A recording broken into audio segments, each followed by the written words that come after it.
سنا، بس میں ایک طفل مکتب ہوں، کوئی خطابت کے جوہر منوانے نہیں بلکہ درد دل کے لیے آیا ہوں۔ سنیں میری بات، آج تقاضۂ حال کیا ہے۔ میں کئی شہروں سے گزرا، کئی صوبوں میں بھی میں گھوم کر کے آیا، میں نے دیکھا کہ بچیوں کے ہاتھ میں بینر دے کر کے انہیں روڈ پر احتجاج کے لیے کھڑا کیا گیا۔ میری سمجھ میں یہ معمہ نہیں آتا، وہ یار جو قوم بیٹیوں کو بے پردہ کرنا چاہتی ہے، تم میں اور ان کی فکر میں فرق کیا رہ گیا؟ وہ نقاب اتار کے بے پردہ کر رہے ہیں اور تم نے ہاتھ میں بینر دے کر کے بیٹیوں کو بے پردہ کر دیا ہے۔ یہ کون سا تمہارا احتجاج کا طریقہ ہے؟ تم نے بیٹیوں کو روڈ پہ کھڑا کر دیا۔ نہیں، احتجاج کا طریقہ یہ نہیں ہے۔ آؤ میری بات سن کر کے اپنے دل پہ لکھ کر کے لے کے جاؤ۔ میں بہتر طریقہ بتانا چاہتا ہوں۔ یہ احتجاج کا طریقہ یہ نہیں کہ بیٹیوں کے ہاتھ میں بینر دے کر کے روڈ پہ اتارا جائے، ان کے سروں سے دوپٹے اتار کر کے نعرے لگوائے جائے۔ وہ اسلام اتنا پاکیزہ مذہب ہے، جب تو اپنی بیٹی کی آواز تک نکالنے کی اجازت نہیں دیتا، ان کے قدم نکالنے کی اجازت کس نے دے دی؟ تم کہتے ہو اس طرح احتجاج ہوگا؟ نہیں پیارے، احتجاج کا طریقہ یہ ہے کہ بیٹیوں کو گھر سے باہر نقاب کی بجائے ان کے ہاتھ میں بینر دے کر کے نہ نکال، بلکہ بہتر یہ ہے کہ آج تک جن بیٹیوں نے نقاب نہیں پہنا تھا ان پہ لازم کر دو اب تک نقاب نہیں پہنا تھا، جب تک زندہ رہو گی کلی سے فاطمہ پک کر کے نعرہ تکبیر، نعرہ رسالت، سبحان اللہ۔ یہ احتجاج کا بہتر طریقہ ہے۔ بینر نہ دو، ان کو نقاب پہنا دو، بینر نہ دو، ان کو عزت کا لباس پہنا دو، لیکن پہنائے گا کون؟ وہ قوم پہنائے گی جس نے ٹوپی صرف جمعے کو اوڑھنی ہے، وہ قوم بیٹیوں کو سوارے گی جو کرتا پاجامہ صرف عید کو پہنے گی۔ مجھے بتا تو صحیح، لوگ کہتے ہیں اس نے مارا اس نے مارا، میں کہتا ہوں غلط کہتے ہو، سچ یہ ہے دل کے پھپھولے چل اٹھے سینے کے نام سے، اس گھر کو آگ لگ گئی گھر کے چراغ سے۔ مجھے بتا تو صحیح، اگر انہوں نے نقاب کو کہہ دیا تو کلیجے پھٹ گئے۔ جب تو بے حیائی کا لباس بیٹی کو لا کے دیتا رہا تب تیری غیرت کہاں تھی؟ جب تم نے بیٹی کو آدھا جسم کپڑے پہنائے تب تیری حیا کہاں تھی؟ جب تم ننگے سر اس کو لے کر کے شادی بیاہ میں جاتا رہا تب تیرے مقدر کی حیا کہاں تھی؟ نعرہ رسالت، نعرہ رسالت۔ حضرت منشی طالب میاں صاحب قبلہ، حضرت منشی طالب میاں صاحب قبلہ، فیضان بخش اللہ میاں، فیضان بخش اللہ میاں، عرس مقدس۔ آپ تمامی حضرات جہاں ہے وہیں بیٹھ جائیں۔ سارے بولیں، فائدہ اتنا زیادہ ہوتا ہے۔ بات کر دی ہے، بس میری بات سنیں، انداز بیان میرا بہت شوق نہیں ہے، شاید کہ اتر جائے تیرے دل میں میری بات۔ میں کسی کا دل دکھانے نہیں آیا بلکہ اپنے دکھے دل کی کہانی سنانے آیا۔ میری بات ذرا دل سے سننا پیارے۔ وہ قوم کیسے بیٹیوں کو پردے میں رکھ سکتی ہے جس نے نیم پوریاں بیٹیوں کو کر کے شادیوں میں شریک کیا؟ آج کلیجہ دکھتا ہے یار کسی شادی میں دعوت اتفاق سے۔ پہلی بات تو مولوی کو دعوت ملتی نہیں ولیموں کی، مولوی کے مقدر میں تو چیزیں 40 میں لکھ رکھی لوگ، اگر چلا بھی جائے قسمت سے مولوی تو مارے غیرت کے خالی پیٹ لوٹ آتا ہے، خالی پیٹ لوٹ آتا ہے۔ یہ کہانی اگر کڑوی ہوئی بات سچی ہے، گھروں میں ہمارے فنکشن ہوتے ہی کرتے کیا؟ مدرسے کے بچوں کی دعوت کرتی، ہاں کر دی، گھر کے آگے دعوت تھی، درجی بچے بھیج دینا کھانے کے لیے۔ بہت غور سے بات سننا جو بتانا چاہتا، تم نے ولیمے میں ٹیبل لگا اور اس میں بھی تم نے 2 حصے کیے، امیروں کے ٹیبل الگ ہیں، غریبوں کے لیے بچھائی گئی میٹ الگ ہے۔ اگر کوئی امیر کے ٹیبل کی طرف غریب پھٹک جائے کہتے نہیں تمہارا کھانا ادھر چل رہا ہے، شرم نہیں آتی؟ کیا یہ دسترخوان کے لائق ہے؟ نہیں تمہارا کھانا یہ نہیں، یہ امیروں کا کھانا ہے، یہاں پہ اسٹینڈرڈ لوگ بیٹھیں گے۔ تم نے اسٹینڈرڈ کا معیار کسے دیا؟ جو کوٹ پہن کے آئے وہ اسٹینڈرڈ ہے، جو 12,000 کی گھڑی پہن کے آئے وہ اسٹینڈرڈ، جو 13,000 کے جوتے پہن کے آئے وہ اسٹینڈرڈ؟ یہ تیرا معیار ہے؟ خدا کی قسم فرشتوں سے پوچھ بلندی کا معیار کیا ہے؟ فرشتے کہتے ہیں اگر مدینے کی گلیوں میں پھرنے والا غلام بلال ہوتا ہے دامن مصطفیٰ کا تھامنے عاشقوں کا امام بنا دیا۔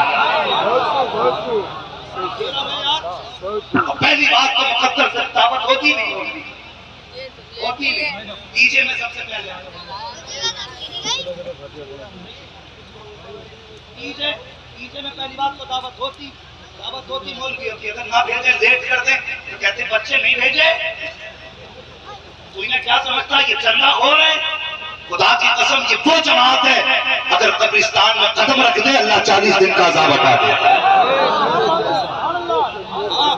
اگر زمین پہ علماء نہ رہے تو کب کے زلزلے آئیں اور زمینیں پھٹ جائیں. آج یہ فرش سلامت ہے، علماء کے قدم سے سلامت ہے.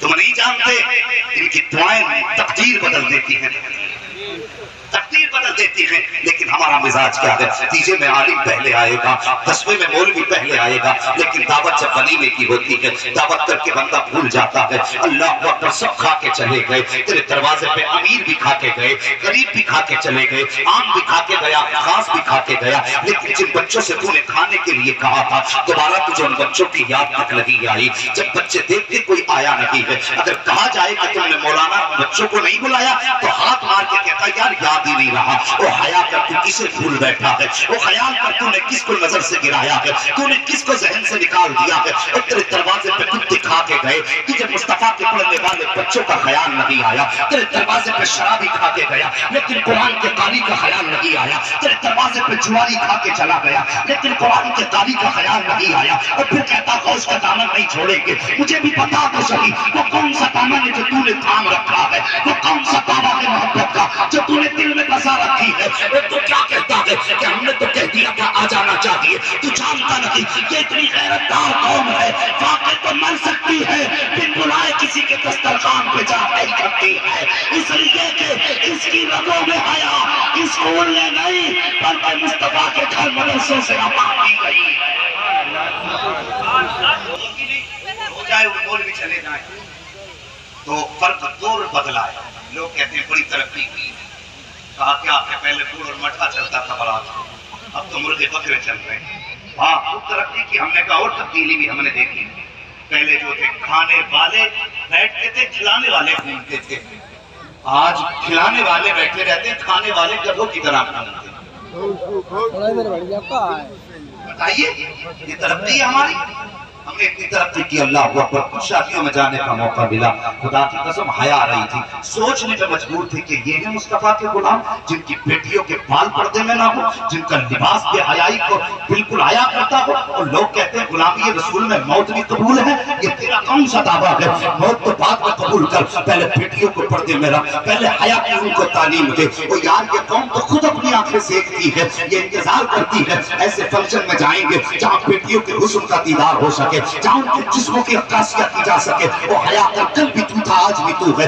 آج دنیا رو رہی ہے کہ آج فرشتوں کی مدد کیوں نہیں آ رہی ہے. میں کہتا ہوں آج بھی مدد اترے گی. خدا کی قسم 313 کی طرح پہلے اپنا ایمان مضبوط کر لے. تجھے بھی میدان عمل میں اترنا پڑے گا. اللہ اکبر. جب بیٹیوں کو ننگے سر لے کے جاتے ہو پھر مدد کدھر سے تلاش کر رہے ہو؟ مجھے بتا تو صحیح ذرا کل اور آج میں فرق دیکھ. کل بھی تو تھا آج بھی تو ہے. کل جب کوئی غیر مسلم پردیس جایا کرتا تھا تو اپنی بیٹی کو مسلمان کے حوالے کر کے جاتا تھا، کہتا تھا یار میں پردیس جا رہا ہوں، میری بیٹی کی عزت کی حفاظت تیری ذمہ داری ہے. مہینوں میں لوٹ کے آتا تھا، وہ اپنی عزت کے ساتھ ملا کرتی تھی. لیکن آج میں اس قوم کے سامنے بیٹھا ہوں جس کی نظروں میں اپنوں کی عزتیں محفوظ رہی ہے. وہ کس رشتے کی بات کروں یار، کون سی قوم کا رونا رہوں. آج ہماری قوم کا حال یہ ہے کہ ماموں بھانجی کا رشتہ سلامت نہیں، باپ بیٹی کا رشتہ سلامت نہیں، چچا بھتیجی کا رشتہ سلامت نہیں. آج کس رشتے پہ اعتماد کیا جائے؟ جدھر دیکھو عزت کے لٹیرے بیٹھے ہیں. اٹھا کر کی تاریخ مصطفیٰ جان رحمت کا دور ہے، ابتدائی اسلام ہے. اس وقت میں اسلام کے چاہنے والوں کی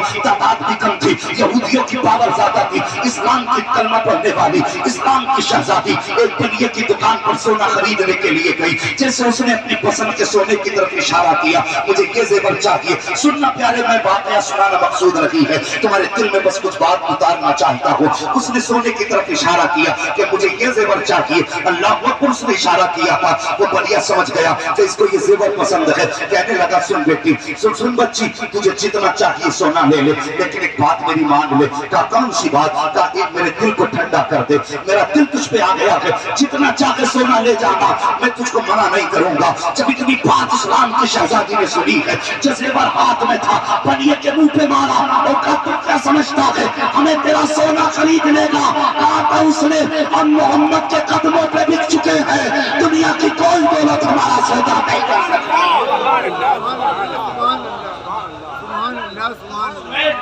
یہ تیرے میرے گھر کے حالات ہیں.